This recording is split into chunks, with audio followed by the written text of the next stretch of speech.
Tidak heran begitu banyak kristal Muya telah muncul di Pulau Misti. Peninggalan sejarah. Menemukan peninggalan sejarah adalah cara tercepat untuk membuat nama di dunia.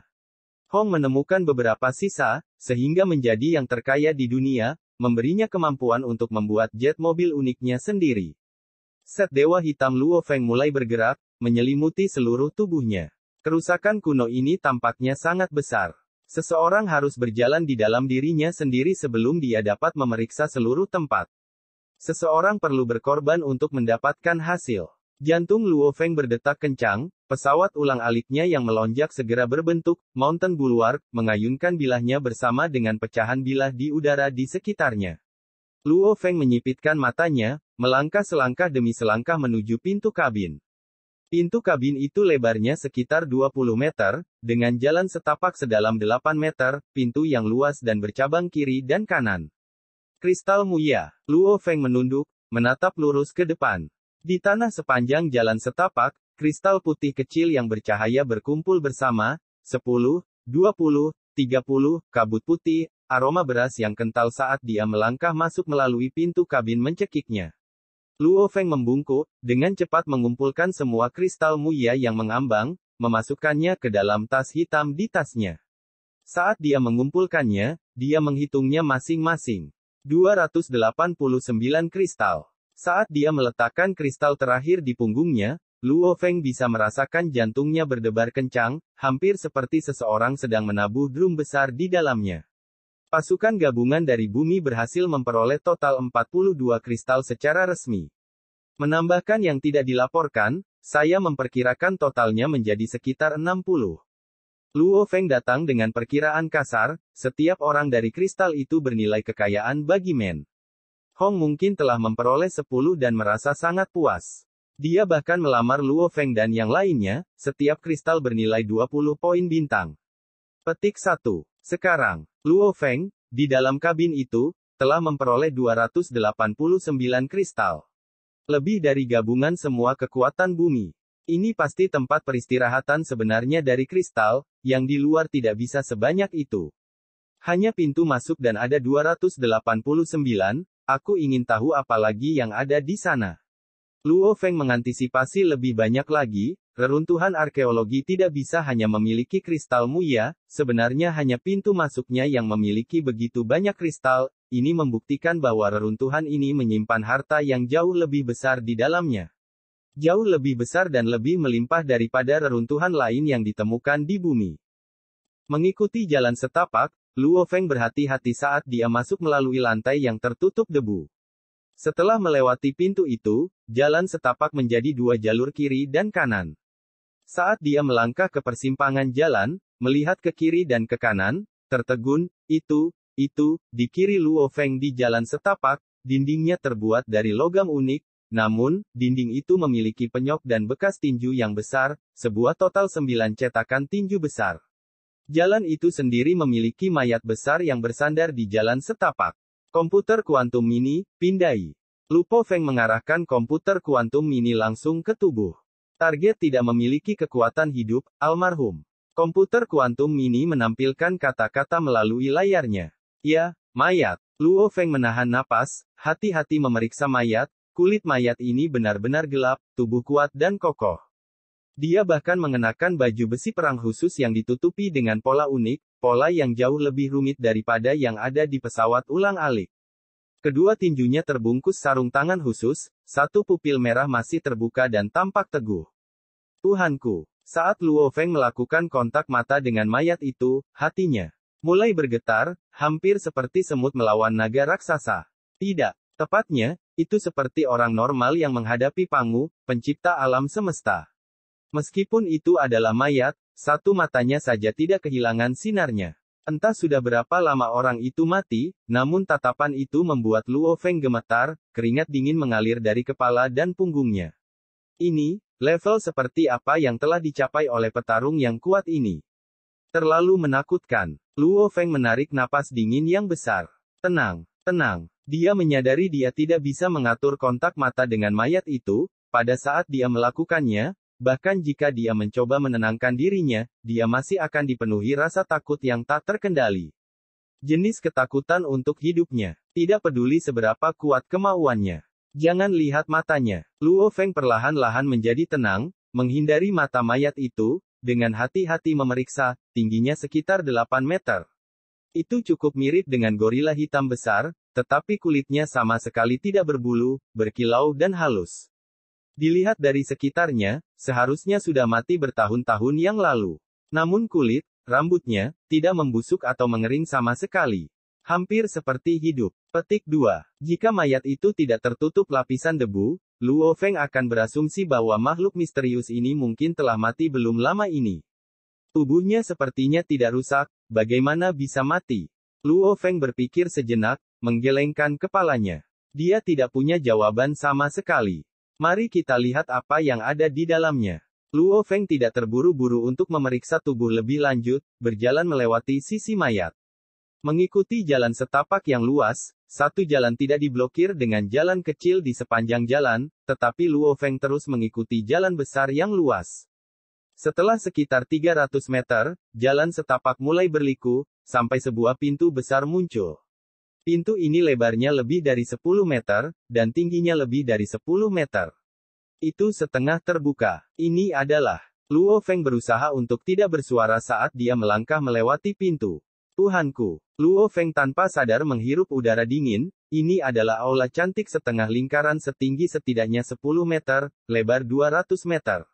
Yang paling mengejutkan Luo Feng adalah, aula itu memiliki total 5 tubuh berbentuk aneh.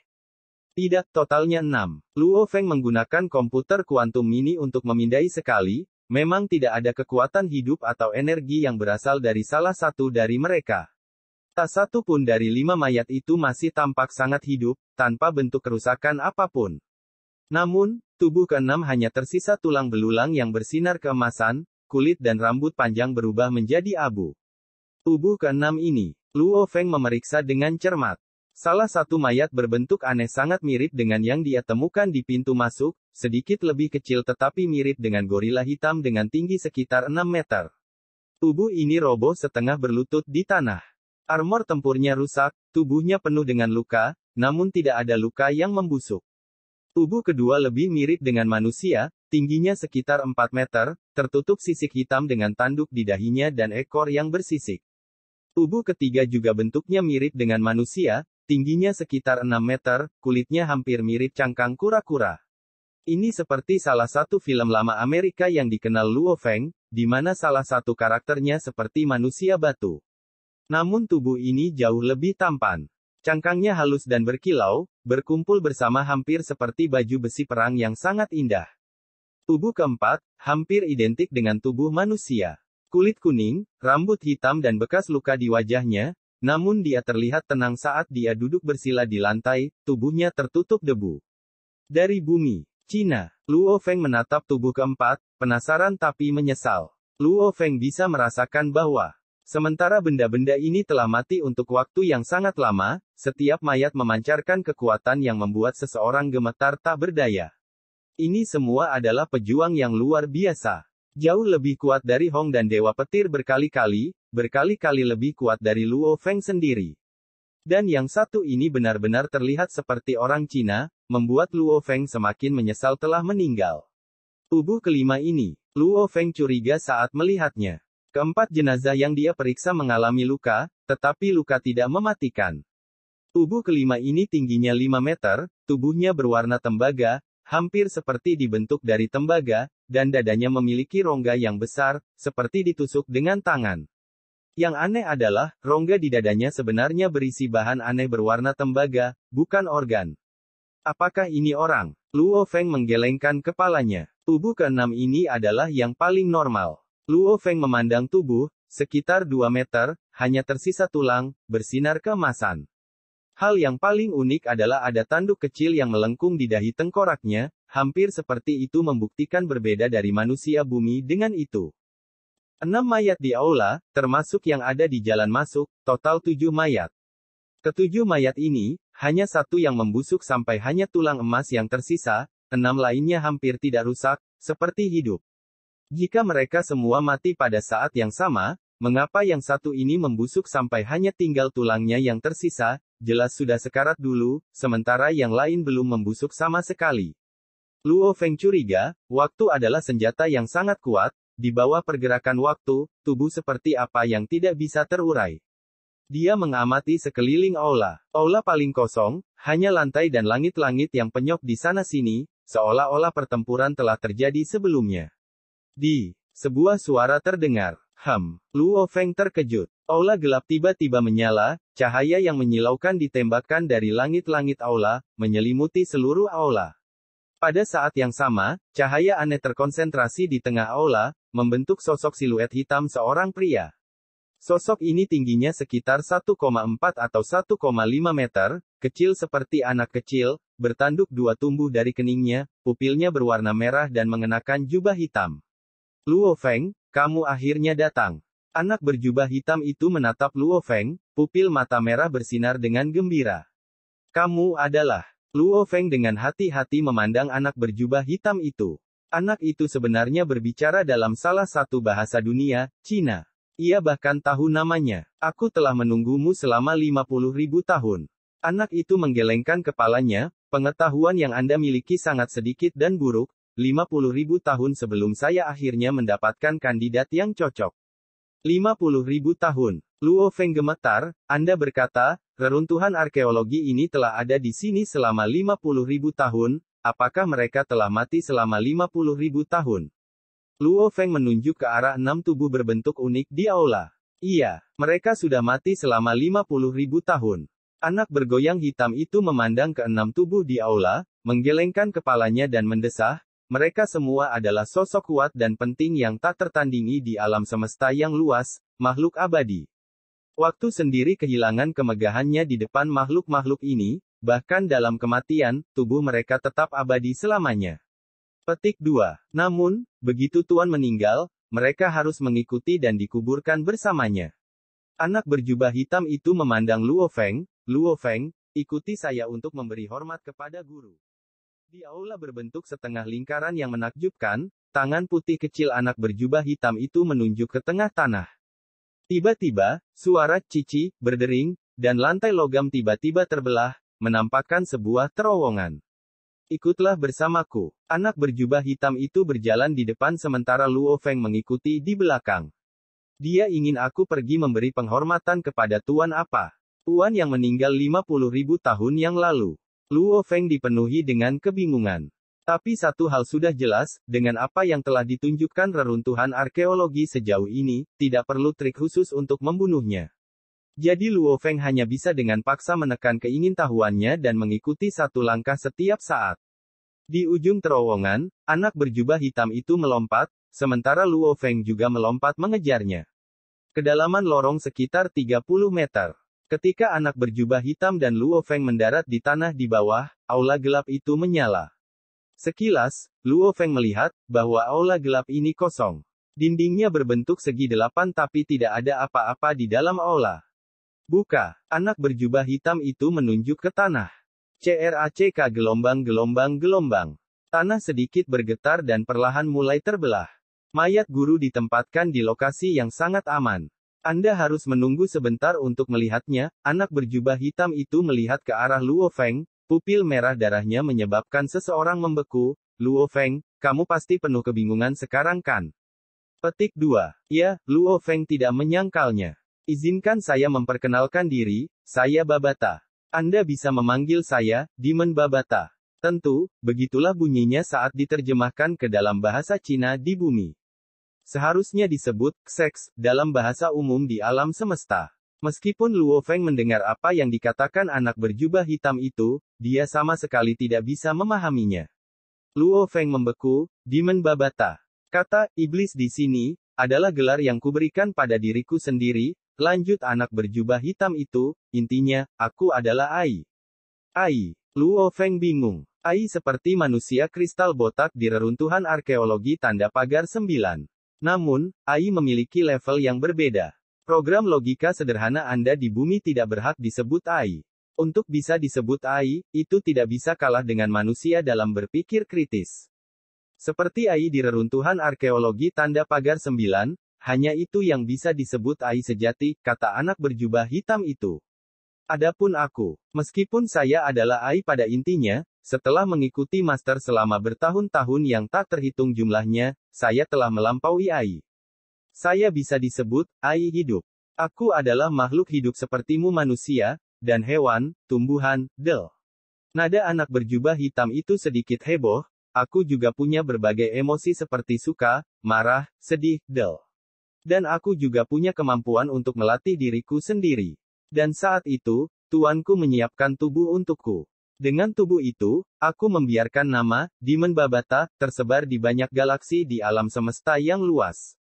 Sedikit kebanggaan ada di wajah anak berjubah hitam itu. Luo Feng diam-diam terkejut saat mendengar ini. Sukacita, amarah, dan kesedihan. Kemampuan untuk melatih. Bagaimana ini bisa menjadi sistem Ai? Memang berhak disebut Ai hidup.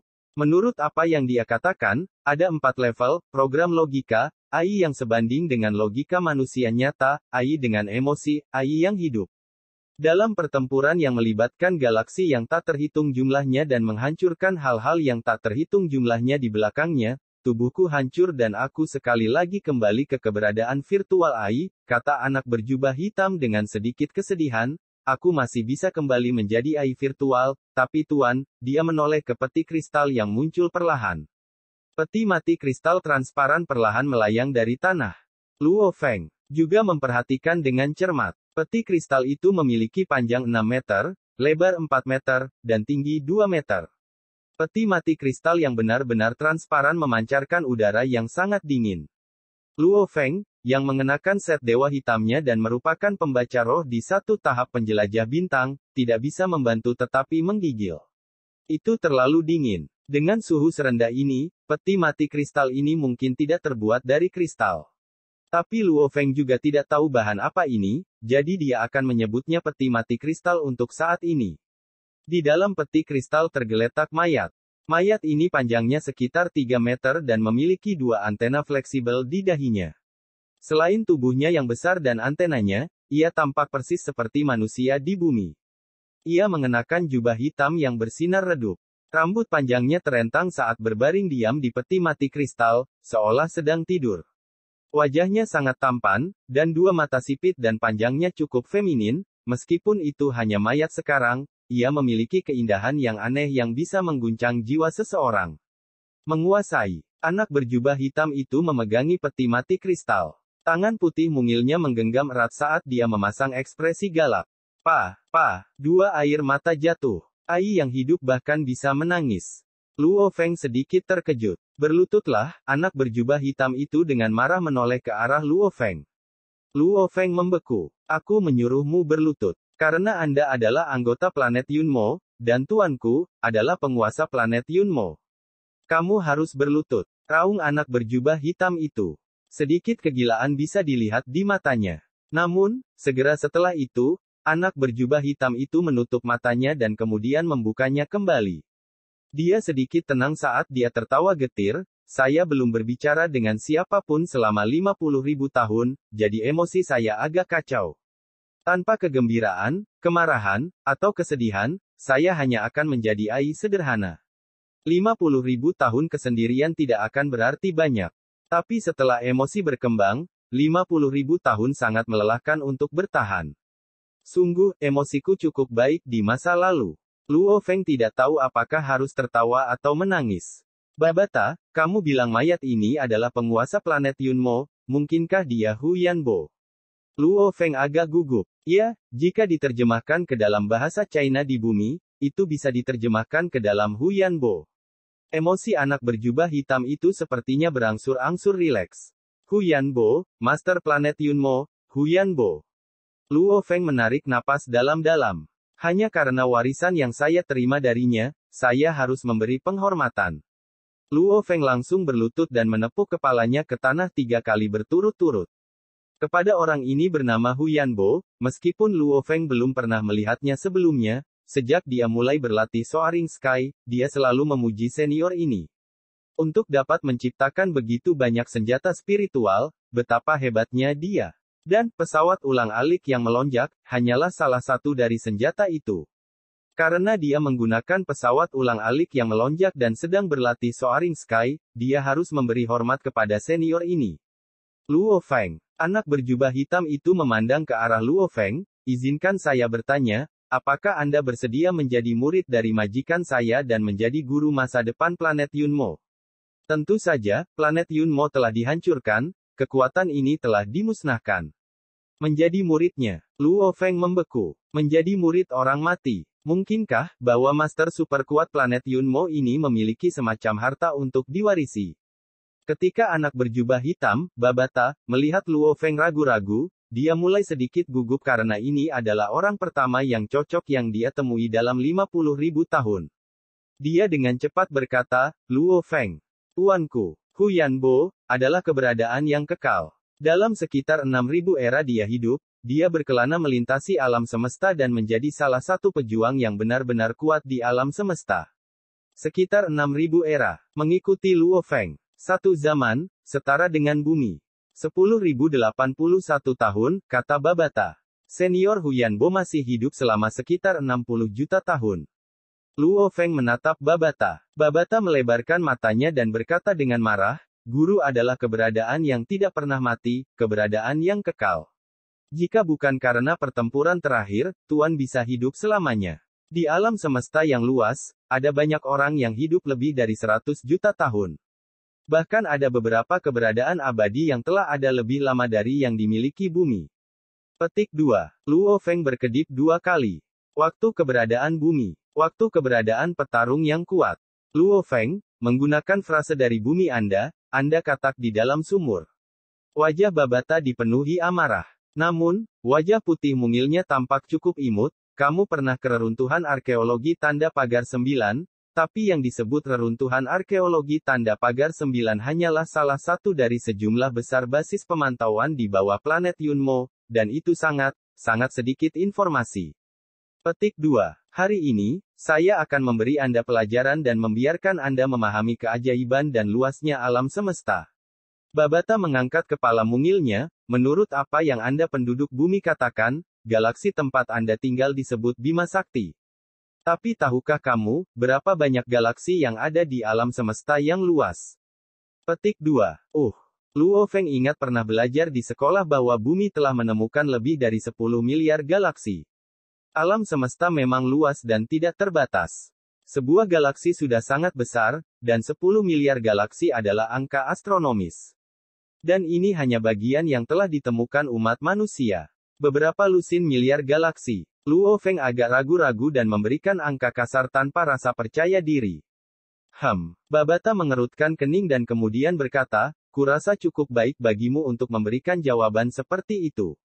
Ada makhluk hidup yang tak terhitung jumlahnya dalam jumlah spesies yang tak terhitung jumlahnya yang tumbuh di alam semesta. Dari spesies tersebut, manusia adalah salah satu ras terkuat di alam semesta.